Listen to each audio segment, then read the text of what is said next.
नमस्कार दोस्तों, स्वागत है आप सभी हमारे इस YouTube चैनल में। ऋषि भृगु की पुत्री माता लक्ष्मी थीं। उनकी माता का नाम ख्याति था। समुद्र मंथन के बाद क्षीरसागर से जो लक्ष्मी उत्पन्न हुई थी उसका इनसे कोई संबंध नहीं। हालांकि महालक्ष्मी ने स्वयं ही विष्णु को वर दिया था। महर्षि भृगु विष्णु के श्वशुर और शिव के साढ़ू थे। महर्षि भृगु को भी सप्तर्षियों में स्थान मिला है। राजा दक्ष के भाई भृगु ऋषि थे। इसका मतलब राजा दक्षस की भतीजी थीं। माता लक्ष्मी के दो भाई दाता और विधाता थे। भगवान शिव की पहली पत्नी माता सती उनकी लक्ष्मी जी की सौतेली बहन थीं। सती राजा दक्ष की पुत्री थी। माता लक्ष्मी के 18 पुत्रों में से प्रमुख 4 पुत्रों के नाम हैं आनंद, करदम, श्रीद, चिकलीत। माता लक्ष्मी को दक्षिण भारत में श्रीदेवी कहा जाता है। लक्ष्मी विष्णु विवाह कथा। जब लक्ष्मी जी बड़ी हुई तो वह भगवान नारायण के गुण प्रभाव का वर्णन सुनकर उनमें ही अनुरक्त हो गई और उनको पाने के लिए तपस्या करने लगी, उसी तरह जिस तरह पार्वती जी ने शिव को पाने के लिए तपस्या की थी।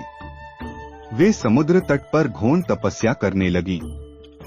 तदंतर लक्ष्मी जी की इच्छानुसार भगवान विष्णु ने उन्हें पत्नी रूप में स्वीकार किया। दूसरी विवाह कथा। एक बार लक्ष्मी जी के लिए स्वयंवर का आयोजन हुआ। माता लक्ष्मी पहले ही मन विष्णु जी को पति रूप में स्वीकार कर चुकी थी, लेकिन नारद मुनि भी लक्ष्मी जी से विवाह करना चाहते थे। नारद जी ने सोचा कि यह राजकुमारी हरि रूप पाकर ही उनका वरण करेगी। तब नारद जी विष्णु भगवान के पास हरि के समान सुंदर रूप मांगने पहुंच गए। विष्णु भगवान ने नारद की इच्छा के अनुसार उन्हें हरि रूप दे दिया। हरि रूप लेकर जब नारद राजकुमारी के स्वयंवर में पहुंचे तो उन्हें विश्वास था कि राजकुमारी उन्हें ही वरमाला पहनाएगी, लेकिन ऐसा नहीं हुआ। राजकुमारी ने नारद को छोड़कर भगवान विष्णु के गले में वरमाला डाल दी। नारद वहां से उदास होकर लौट रहे थे तो रास्ते में एक जलाशय में अपना चेहरा देखा। अपने चेहरे को देखकर नारद हैरान रह गए, क्योंकि उनका चेहरा बंदर जैसा लग रहा था। हरि का एक अर्थ विष्णु होता है और एक वानर होता है। भगवान विष्णु ने नारद को वानर रूप दे दिया था। नारद समझ गए कि भगवान विष्णु ने उनके साथ छल किया।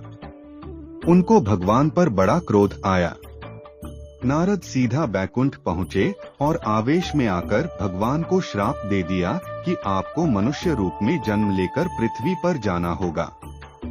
जिस तरह मुझे स्त्री का वियोग सहना पड़ा है, उसी प्रकार आपको भी वियोग सहना होगा। इसलिए राम और सीता के रूप में जन्म लेकर विष्णु और देवी लक्ष्मी को वियोग सहना पड़ा। समुद्र मंथन वाली लक्ष्मी। समुद्र मंथन से उत्पन्न लक्ष्मी को कमला कहते हैं, जो 10 महाविद्याओं में से अंतिम महाविद्या है। देवी कमला जगत पालन करता भगवान विष्णु की पत्नी हैं। देवताओं तथा दानवों ने मिलकर अधिक संपन्न होने हेतु समुद्र का मंथन किया। समुद्र मंथन से 18 रत्न प्राप्त हुए, जिनमें देवी लक्ष्मी भी थी, जिन्हें भगवान विष्णु को प्रदान किया गया तथा उन्होंने देवी का पानी ग्रहण किया। देवी का घनिष्ठ संबंध देवराज इंद्र तथा कुबेर से है। इंद्र देवताओं तथा स्वर्ग के राजा हैं तथा कुबेर देवताओं के खजाने के रक्षक के पद पर आसीन हैं। देवी लक्ष्मी ही इंद्र तथा कुबेर को इस प्रकार का वैभव, राजसी सत्ता प्रदान करती हैं।